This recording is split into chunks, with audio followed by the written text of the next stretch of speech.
Lorettas clock. Like I said, it's 1997. One day cuckoo clock with music and a water wheel and dancers. I got the movement back in. I got the bellows connected. I got the chain connected. The clock was giving me a little bit of trouble with the music, and finally figured out that I had a weight of 275 where it needs a weight of 320 grams.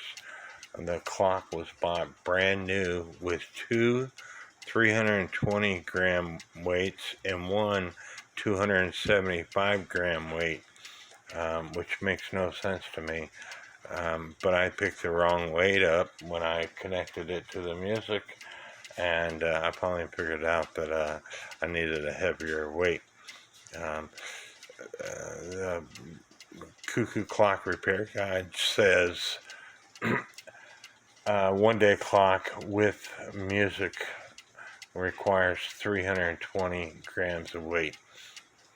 Anyway, it's level, it's ticking away, and if I was to remove the pendulum, the pendulum lead wire goes ticking. If I was to stop it with my hand and then let go, it continues to tick.